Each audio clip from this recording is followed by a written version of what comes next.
மாரியினால் மக்கள் துன்பப்பட்டு கொண்டிருக்கும் போது மாரி செல்வராஜ் படத்தை பார்த்து கை குலுக்கி கொண்டிருக்கிறார் முதலமைச்சர் அவர்கள்.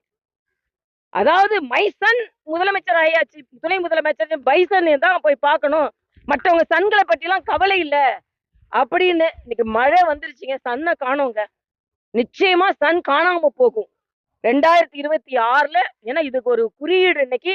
அதனால தமிழக அரசு சரியாவே நடந்து கொள்ளவில்லை.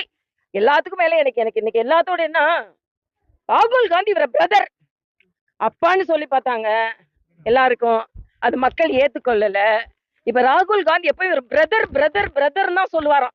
நான் கேக்குறேன், அந்த பிரதர்கிட்ட சொல்லி இலங்கையில தமிழர்கள் கொல்லப்பட்ட போது ஏன் அந்த பிரதர்கிட்ட சொல்லி நீங்க நிறுத்தல?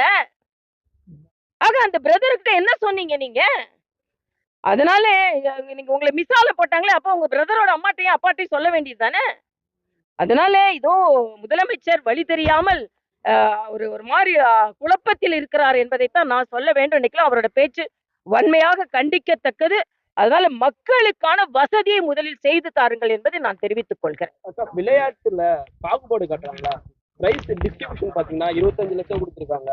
இல்ல நிச்சயமா இந்த பாப்பாவுக்கு விளையாட்டுல பாத்தீங்கன்னா கோடி கணக்குல கொடுத்தது இல்ல. நான் வந்து திமுக நடைபெற்ற போட்டி, கபடி போட்டியில வென்றவங்களுக்கு 3 கோடி பிரைஸ் பிஜேபி அரசாங்கம் கொடுத்திருக்கு. ஆனா இந்த பாப்பாக்கு 25 லட்சம் தான் கொடுத்திருக்காங்க. இத பத்தி எப்படி? இல்ல இதத்தான் நான் சொல்றேன், இதுல எல்லாத்துலயுமே வேறுபாடு இருக்கு. இவங்களோட வேறுபாடு பைசன படத்தை பார்த்துட்டு வேறுபாடு இல்லைன்னு சொன்னா போதுமா?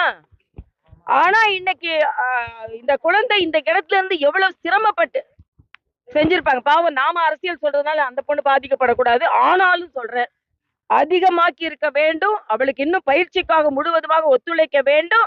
பாகுபாடு பார்க்கிறீர்கள்.